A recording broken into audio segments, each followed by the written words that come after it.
जय हिंद साथियों, आप सभी का स्वागत करता हूं आप सभी के अपने चैनल स्मार्ट स्टडी डीएस में। साथियों, आ चुकी है यूपी होमगार्ड भर्ती 2026 वाली। उसके लिए क्लास बहुत इंपॉर्टेंट है, क्योंकि आज की इस वीडियो की अगर मैं बात करूं तो मैंने बहुत सारे क्वेश्चंस को इकट्ठा किया है और जो आपके प्रश्न बन सकते हैं आपके एग्जाम में, उन सारे क्वेश्चनों को यहाँ पर एक ही सेशन के माध्यम से देने की कोशिश कर रहा हूँ। और इसमें आपकी जो परीक्षा होगी यूपी होमगार्ड का, इसमें इतिहास, भूगोल, अर्थव्यवस्था और उसके अलावा साइंस, स्टैटिक, जीके के इन सारे विषयों से क्वेश्चन पूछे जाएंगे। तो इन सारे विषयों से संबंधित जो सबसे महत्वपूर्ण क्वेश्चंस बनते हैं वो आज की इस वीडियो में मैंने इंक्लूड करवाए हैं। आज की वीडियो आपके लिए खास होने वाली है और थोड़ा सा क्वेश्चन आपके सिलेबस के अकॉर्डिंग रखे गए हैं, तो टिपिकल क्वेश्चंस भी आपके लिए होंगे। तो उसके लिए आप लोग ज़्यादा डरने की मत कोशिश करिएगा और बने रहिएगा आज की इस क्लास में। अगर आप खाकी वर्दी पहनना चाहते हैं यूपी होमगार्ड के, तो हर एक क्वेश्चंस का जवाब आपके मनोमस्तिष्क में स्टोर होना चाहिए। और आपसे वादा मैं करूंगा कि आज के इन सारे क्वेश्चंस का जवाब इसी क्लास में तैयार करवाऊंगा और उसके बाद आपको पढ़ने की जरूरत नहीं पड़ेगी। पहला क्वेश्चन देखिए, कह रहा भारत के लेखा नियंत्रक के लेखा परीक्षा प्रतिवेदन की रिपोर्ट की जांच कौन करती हैं। तो आपको पता होना चाहिए, भारत के लेखा महानियंत्रक के लेखा परीक्षा प्रतिवेदन रिपोर्ट की जो जांच करती हैं लोक लेखा समिति करती हैं। ये बात आपको याद कर लेना है। Right answer option number D हो जाएगा।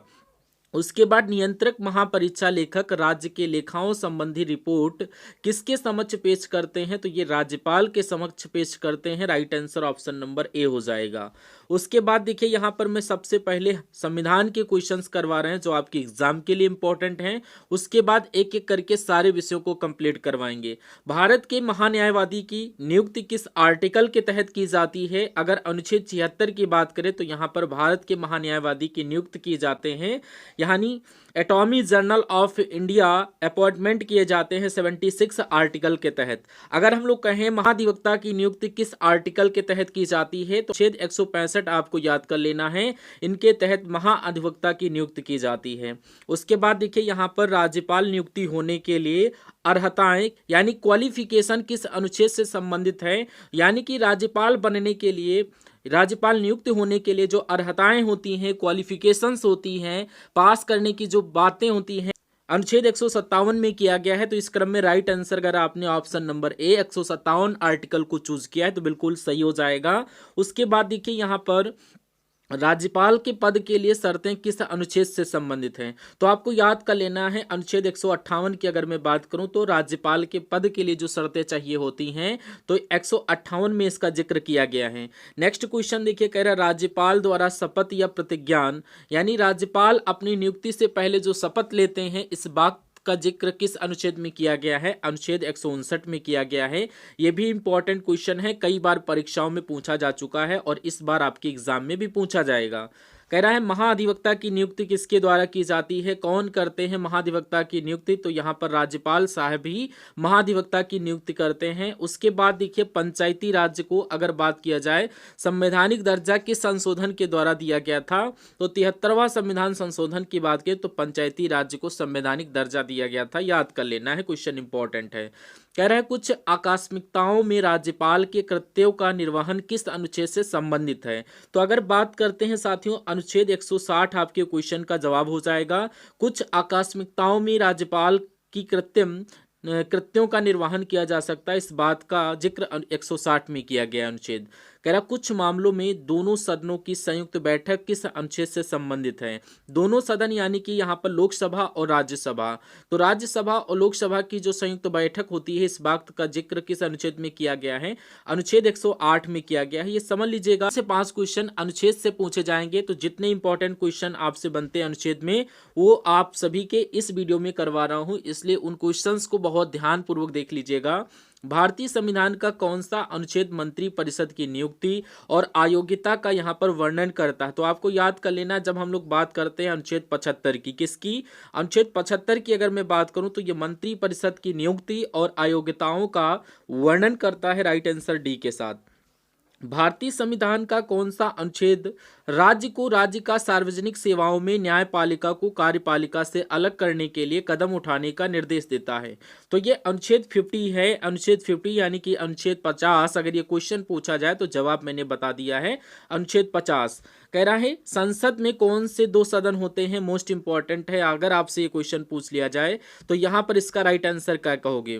तो संसद में कौन से दो सदन होते हैं, मैं कह सकता हूँ कौन से दो सदन होते हैं। अभी मैंने आपको बताया था लोकसभा और राज्यसभा होता है, इसलिए सही जवाब अगर आपका भी ऑप्शन नंबर ए है तो बिल्कुल करेक्ट है। उसके बाद देखिए त्रिस्तरीय पंचायत प्रणाली का सुझाव किस समिति ने दिया था। ये कई बार क्वेश्चन आपसे पूछा गया है, आपको याद रखना है। बलवंत राय मेहता समिति की अगर बात की जाए तो इस समिति के द्वारा ही त्रिस्तरीय पंचायत प्रणाली का यहाँ पर सुझाव दिया गया था। उसके बाद देखिए भारतीय संविधान का निम्नलिखित में से कौन सा अनुच्छेद राज्यपाल को अध्यादेश जारी करने का शक्ति देता है। उसके बाद देखिए भारतीय संविधान का निम्नलिखित में से कौन सा अनुच्छेद राज्यपाल को अध्यादेश जारी करने की शक्ति देता है। तो राज्यपाल को अध्यादेश जारी की शक्ति यहाँ पर देता है अनुच्छेद 213 देता है। लेकिन राष्ट्रपति की अगर मैं बात करूं, राष्ट्रपति अध्यादेश जारी करते हैं वो कौन से अनुच्छेद के तहत करते हैं, ये बात आपको कमेंट सेक्शन में मुझे बताना है। उसके बाद देखिए कह रहा कौन सा अनुच्छेद राज्यों के राज्यपालों से संबंधित है। राज्यों के राज्यपालों से कौन सा अनुच्छेद संबंधित है, तो यहां पर आपको याद कर लेना अनुच्छेद 153 आपका right answer option number B हो जाएगा। ये याद कर लेना। ये कह रहा विधान परिषद की सदस्यता के लिए न्यूनतम आयु कितनी होनी चाहिए, तो ये 21 वर्ष, 25 वर्ष, 30 वर्ष या 35 वर्ष। तो ये यहाँ पर 30 वर्ष चाहिए होती है। अगर विधान परिषद की सदस्यता कोई लेना चाहता है तो उसकी 30 वर्ष कम से कम उम्र होना चाहिए। कह रहा राज्यसभा के 1/3 सदस्यों के निवृत्त होने की अवधि क्या है, तो मैं कह सकता हूँ प्रति 2 वर्ष बाद 1/3 सदस्य निवृत्त यानी रिटायर्ड हो जाते हैं। तो आपका जवाब प्रति 2 वर्ष के साथ जाना चाहिए, राइट आंसर बी के साथ। कह रहा यदि लोकसभा के अध्यक्ष अपने कार्यकाल के समाप्त होने से पहले अपना पदत्याग करना चाहे तो वे अपना त्याग पत्र किसे करेंगे, यानी इस्तीफा किसको प्रस्तुत करेंगे, तो ये लोकसभा के उपाध्यक्ष को देंगे। तो लोकसभा के अगर अध्यक्ष इस्तीफा देना चाहते हैं तो उपाध्यक्ष को देंगे। अगर ये देना चाहे लोकसभा के उपाध्यक्ष को तो यहाँ पर लोकसभा के अध्यक्ष को देंगे। दोनों बात आप लोग याद कर लीजिएगा। अगला क्वेश्चन यहाँ पर कह रहा है भारत के संविधान की कौन सी अनुसूची में विरोधी दल बदल अधिनियम से संबंधित प्रावधान है, तो यहाँ पर 10वीं अनुसूची में शामिल है, आंसर ऑप्शन नंबर डी के साथ। उसके बाद भारतीय संविधान का कौन सा अनुच्छेद मुफ्त कानूनी सहायता और समान न्याय प्रदान करता है, तो किस अनुच्छेद की बात चल रही है, मैं कहूँगा अनुच्छेद 39A की बात चल रही है। ये मुक्त काल में सहायता देता है और यहाँ पर समान न्याय प्रदान करने का निर्णय करता है। अगला क्वेश्चन आपकी स्क्रीन पर कह रहा है निम्नलिखित में से नदियों में से कौन सी डेल्टा नदी नहीं है। अब यहाँ पर 25 क्वेश्चन आपके संविधान से करवा दिए। अब अगले नंबर के क्वेश्चन भारत की निम्न नदियों में से कौन सी नदी डेल्टा नहीं बनाती है, तो कौन सी नदी, देखिए 2 नदियां डेल्टा नहीं बनाती हैं, ताप्ती नदी और नर्मदा नदी। ये डेल्टा नहीं बनाते हैं क्योंकि यहाँ पर ये क्या बनाती है, तो राइट आंसर आपका डी के साथ हो जाएगा। अगला क्वेश्चन देखिए कह रहा है किस सबरीमाला मंदिर ये निम्नलिखित में से किस राज्य में स्थित है, तो ये आपका केरल में है, right answer option number C के साथ। उसके बाद देखिए यहाँ पर माउंट आबू एक पर्वतीय स्थल है जो कि कौन सी पर्वत श्रृंखला पर स्थित है, तो ये अरावली, आपको right answer option number C के साथ लगा देना है। उसके बाद अगला क्वेश्चन कह रहा भारत का सबसे बड़ा संघ राज्य क्षेत्र कौन सा है, तो मैं कहूंगा अंडमान और निकोबार द्वीप समूह की बात की जाए तो ये सबसे बड़ा संघ राज्य क्षेत्र है, यानी सबसे बड़ा केंद्र शासित प्रदेश है। कह रहा है कुल्लू घाटी किसके बीच स्थित है, तो ये आपको याद कर लेना लद्दाख और पीर पंजल के बीच ये यहाँ पर स्थित है कुल्लू घाटी। नेक्स्ट, भारत में निम्नलिखित में से कौन सा शहर स्वर्ण चतुर्भुज मार्ग नेटवर्क में स्थित नहीं है, तो कोलकाता मुंबई स्थित है लेकिन चंडीगढ़ नहीं है, तो ये आपका जवाब हो जाएगा। नेक्स्ट क्वेश्चन कह रहा है सियाचिन ग्लेशियर पर विवाद किसके बीच है, इंडिया और चाइना के बीच और इंडिया और अफगानिस्तान के बीच, भारत और पाकिस्तान। बिल्कुल इंडिया और पाकिस्तान के बीच सियाचिन ग्लेशियर पर यहाँ पर विवाद है, आंसर ऑप्शन नंबर सी के साथ। कह रहा है द्विरिहाल हाइड्रो पावर प्रोजेक्ट किस राज्य में स्थित है, तो आपको याद कर लेना मिजोरम में स्थित है। मिजोरम आपकी क्वेश्चन का राइट आंसर हो जाएगा ऑप्शन नंबर बी के साथ। अगला क्वेश्चन देखिए यहाँ पर सियाचिन ग्लेशियर पर विवाद ये आपका हो चुका है। अगर यूरोपा किसका प्राकृतिक उपग्रह है, तो अगर बात किया जाए आपको बृहस्पति लगा देना है, आंसर ऑप्शन नंबर सी के साथ। अगला कह रहे कौन सा राज्य बावड़ियों के लिए प्रसिद्ध है, हमें बताइएगा। और ये क्लास आपको कैसी लग रही है, इस क्लास का कंटेंट आपको कैसा लग रहा है, एक बार हमें कमेंट बॉक्स में जरूर बताइएगा। और जो भी स्टूडेंट सेशन को अभी तक लाइक नहीं किए हैं तो सेशन को लाइक करके, चैनल पर नए विजिट कर रहे थे चैनल को सब्सक्राइब नहीं किया है चैनल को सब्सक्राइब करके बेल आइकन को ऑन कर लीजिएगा, ताकि जो भी लेटेस्ट अपडेटेड आपके लिए कंटेंट पहुंचाया जाए उसकी नोटिफिकेशन आप तक पहुंच सके और आप सारी की सारी वीडियो वॉच कर सके। तो यहाँ पर आपको याद कर लेना ये किसके लिए प्रसिद्ध है, आप सभी को बताना है। कौन सा राज्य बावड़ियों के लिए प्रसिद्ध है? तो बावड़ियों के लिए कौन सा राज्य प्रसिद्ध है? उड़ीसा, गुजरात। तो मैं कहूंगा गुजरात राज्य की अगर बात की जाए तो ये बावड़ियों के लिए प्रसिद्ध है। उसके बाद देखिए, निम्नलिखित में से किसे पर्वतों का सागर कहा जाता है? तो पर्वतों का सागर पता है किसे कहा जाता है? ये यहाँ पर ब्रिटिश कोलंबिया को कहा जाता है। सही जवाब ऑप्शन नंबर बी हो जाएगा। अगर हम लोग कहें सूर्य का अनुमानित व्यास पृथ्वी के व्यास से कितना गुना है, आपको पता होना चाहिए। 109 होता है। ये सूर्य का व्यास जो है पृथ्वी के व्यास से 109 गुना है। Right answer option number B के साथ। उसके बाद गैंडे के लिए प्रसिद्ध अभ्यारण्य कौन सा है और यह राज्य में स्थित है किस? तो मैं कह सकता हूं गैंडे के लिए यहाँ पर अभ्यारण्य जो है वो यहाँ पर गिर अभ्यारण्य या काजीरंगा या रणथंभौर अभ्यारण्य या फिर कार्बेट। तो यहाँ पर काजीरंगा, और ये कहाँ पर स्थित है? ये असम में स्थित है। तो असम आपके क्वेश्चन का बिल्कुल सही जवाब हो जाएगा, यानी ऑप्शन नंबर बी। कह रहा है निम्नलिखित में से 1000 झीलों का देश किसे कहा जाता है? फिनलैंड को यहाँ पर की अगर फिनलैंड की बात करें तो इसको 1000 झीलों का देश कहा जाता है। सौरमंडल की अगर सर्वाधिक गर्म ग्रह की बात की जाए तो शुक्र ग्रह, मैंने आपको बताया। ओरल क्वेश्चन आपसे। अगला क्वेश्चन कह रहा है निम्नलिखित में से कौन सा एक जल में घुलनशील विटामिन है? तो जल में घुलनशील विटामिन विटामिन बी और सी होते हैं। तो यहाँ पर विटामिन बी तो नहीं है लेकिन सी है, लेकिन ये जल में घुलनशील विटामिन विटामिन सी के साथ जो स्टूडेंट करेंगे राइट आंसर हो जाता है। कह रहे हैं निम्नलिखित में से किसकी गति प्रकाश की गति के बराबर होती है? तो मैं कहूंगा देखिए, एक्स किरणों की गति भी होती है और वाई किरणों की भी गति होती है और गामा किरणों की गति होती है जिसको गामा बोलते हैं, और पराबैंगनी किरणों की होती हैं। तो इन सभी का जवाब यहां पर उपयुक्त सभी कर देना है। Right answer option number D के साथ कर देना है। अगला क्वेश्चन देखिए आपकी स्क्रीन पर कह रहा है यहां पर मानव के कुल रक्त आयतन में प्लाज्मा का प्रतिशत लगभग कितना होगा? अब अगला क्वेश्चन आपकी स्क्रीन पर है, आपसे कहा जा रहा है मानव के कुल रक्त आयतन में प्लाज्मा का प्रतिशत कितना होता है? तो अब आपको मालूम होना चाहिए लगभग अगर मैं बात करूं 55% होता है। Right answer option number C के साथ। नेक्स्ट कह रहा है जीवाणु यानी बैक्टीरिया कौन सी बीमारी पैदा करने वाले जीव हैं? तो मलेरिया, एड्स, गलसुआ, यक्षमा, तपेदिक। तो यक्षमा, तपेदिक ये जीवाणु बैक्टीरिया की वजह से ही होता है। अगर बात करें कह रहा है काला ज्वर का संचरण होता है। काला ज्वर यानी ज्वर का जो संचरण होता है ये आपकी सीसी मक्खी के काटने से होता है या सिकता, तो सिकता मक्खी के काटने से होता है। Right answer option number C के साथ। उसके बाद देखिए निम्नलिखित में से यानी मनुष्य को सबसे अधिक जरूरत होती है 55 नंबर क्वेश्चन कह रहा मनुष्य को सबसे अधिक जरूरत होती है किस चीज की जरूरत होती है? विटामिन, प्रोटीन, कार्बोहाइड्रेट्स या वसा। तो यहाँ पर प्रोटीन की सबसे अधिक जरूरत होती है मनुष्य को। ऑप्शन नंबर बी सही हो जाता है। कह रहा इंसुलिन की कमी के कारण होने वाला रोग कौन सा है? इंसुलिन के कारण यहाँ पर डायबिटीज हो जाती है। राइट आंसर बी के साथ हो जाएगा। अगला क्वेश्चन कह रहा किस ताप पर H2O का घनत्व तो अधिकतम होता है? तो मैं कह सकता हूं अगर मैं बात करूं 39.2 डिग्री फ़ारेनहाइट पर H2O का घनत्व अधिकतम होता है। आंसर ऑप्शन नंबर बी के साथ। निम्नलिखित में से कौन स्तनधारी नहीं है? तो ये आपसे कुल मिलाकर के पूछा जा रहा है, फटाफट मुझे बता दीजिए। अगर मैं बात करूं डॉल्फिन, बाघ, मानव या मगरमच्छ, तो इसमें से आपको बताना है करेक्ट आंसर किस ऑप्शन के साथ जाना चाहेगा। तो डॉल्फिन ये स्तनधारी है, बाघ भी है, मानव भी है, लेकिन मगरमच्छ नहीं है। मगरमच्छ की बात करें तो स्तनधारी के अंतर्गत नहीं आता और यही आपका जवाब हो जाएगा। ये तो सरीसृप वर्ग के अंतर्गत आता है। जब लोहे में जंग लगता है तो उसका भार क्या होता है? बढ़ता है, घटता है या उतना ही रहता है? जंग लगने पर लोहा बढ़ जाता है। राइट आंसर ए के साथ हो जाएगा। नेक्स्ट क्वेश्चन कह रहा है आंसुओं में कौन सा पदार्थ घुला रहता है? तो यहां पर याद कर लेना सामान्य नमक घुला रहता है। Right answer option number A के साथ हो जाएगा। कह रहा है निम्नलिखित में से कौन सी गैस फलों को कृत्रिम रूप से पकाने में यूज की जाती है? अगर एसिटोलोन या एसिटिलीन, तो ये आपको याद कर लेना है, ये फलों को कृत्रिम रूप से पकाने में मदद करती है। इंसुलिन की खोज किसके द्वारा की गई थी? फटाफट बताइए। देखिए मैंने आपके लिए कई सारी क्लासेस तैयार की हैं और ये भी एक क्लास आपकी रेडी हो चुकी है। तो मेरा मानना है अगर आपका एग्जाम, जैसे कि आपको पता है 25 अप्रैल से आपकी परीक्षाएं हैं, यानी 25 अप्रैल और 2-3 दिन आपकी परीक्षाएं चलेंगी, तो कुल मिला की अगर मैं बात करूं, वाकई में इस पेपर को अंतिम रूप से पास करना चाहते हैं, क्योंकि बहुत सारे बच्चे तैयारी कर रहे हैं। कम से कम 25.5 लाख फॉर्म यहां पर भरे गए हैं, जो कि 2 नंबर से रह जाएंगे, 3 नंबर से रह जाएंगे, 4 नंबर से रह जाएंगे, 5 नंबर या 10 नंबर से रह जाएंगे।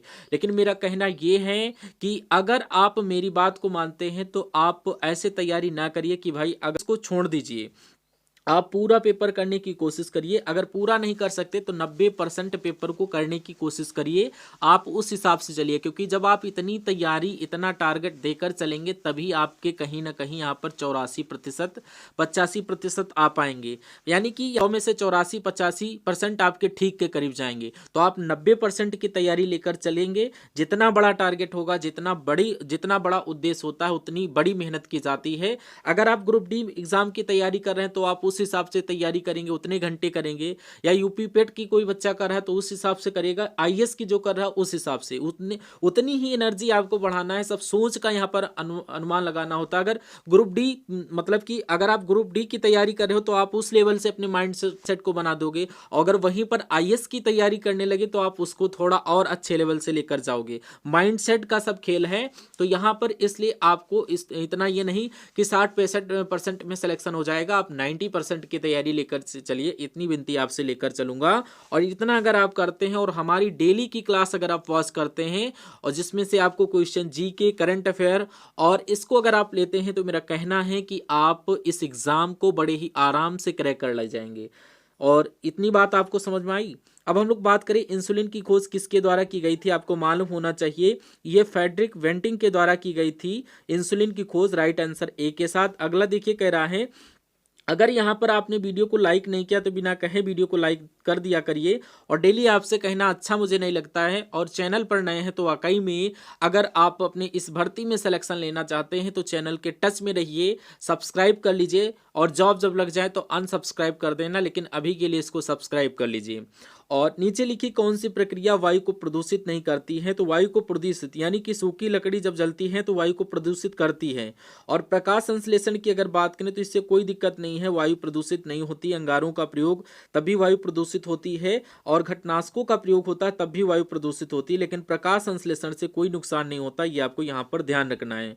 अगले क्वेश्चन की अगर मैं बात करूं तो आपसे कहा जा रहा है किस रक्त समूह के व्यक्तियों को सार्वभौमिक दाता यानी कि यूनिवर्सल डोनर कहा जाता है। तो मैं कहूं तो यहाँ पर ब्लड ग्रुप ओ को यहाँ पर यूनिवर्सल डोनर कहा जाता है, अर्थात यहाँ पर सर्वदाता कहा जाता है। अगला क्वेश्चन देखिए, कह रहा है अल्टीमीटर से क्या नापते हैं, वायुमंडलीय दाब या भूतल की ऊंचाई। तो भूतल से ऊंचाई मापते हैं हम लोग अल्टीमीटर के द्वारा। इंपॉर्टेंट क्वेश्चन है, याद कर लीजिए। आंसर ऑप्शन नंबर बी के साथ हो जाएगा। अगला क्वेश्चन कह रहा है किस वस्तु की सभी स्थितियों के लिए कौन आभासी व सीधा प्रतिबिंब बनाता है, उत्तल लेंस या अवतल लेंस। तो यहाँ पर उत्तल दर्पण यानी बी और एवं सी, ये आपका ऑप्शन नंबर डी में लिखा हुआ, जो कि करेक्ट आंसर हो जाता है।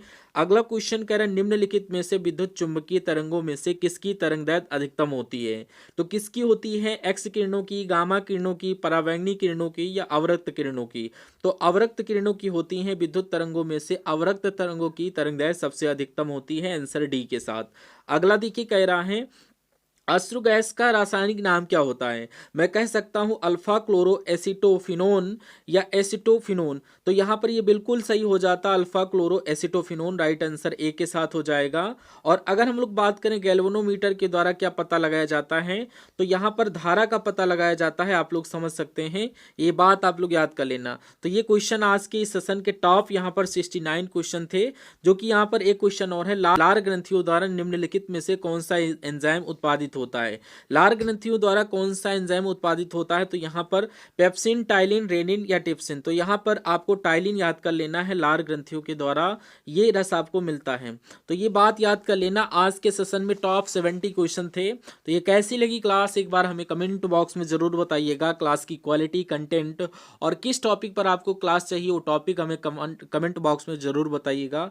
और जो भी मेरे साथी लोग हमसे नए कनेक्ट हुए थे, अभी तक चैनल को सब्सक्राइब नहीं कर रखा, तो चैनल चैनल को सब्सक्राइब करके जुड़ 4 महीने के लिए हमारे साथ, और हम आपकी तैयारी करवाते हैं ताबड़तोड़ तरीके से। डेली बेसिस पर आपको सेशन मिलेंगे और कोई भी आपकी समस्या हो A to Z आप 24/7 हम आपके टच में रहते हैं। आप कमेंट बॉक्स में कोई भी अपना क्वेश्चन हमसे पूछ सकते हो, हम आपके हेल्प के लिए तैयार हैं। तो हम सभी लोग मिलते हैं करंट अफेयर की क्लास में आने वाले मतलब कि इवनिंग में वो क्लास होगी करंट अफेयर में, तो आप सभी लोग उसमें आइएगा, अपना प्यार और सपोर्ट दीजिएगा। और चैनल के पोस्ट सेक्शन में जा करके वहां पर मैं आपको डेली पोस्ट के माध्यम से वीडियो लिंक देता हूं, तो उसको जरूर देख लीजिएगा। पर डे आपको यहाँ पर पोस्ट सेक्शन खोलना है, चैनल में जाकर के प्लेलिस्ट के साइड में पोस्ट सेक्शन होता है, वहां से वीडियो की लिंक को दूंगा, वहां से आप लोग उसको जरूर वॉच करिएगा। Okay, thank you for watching this session. कैसी लगी ये क्लास, एक बार क्लास का फीडबैक हमें जरूर दीजिएगा। Thank you for watching this session.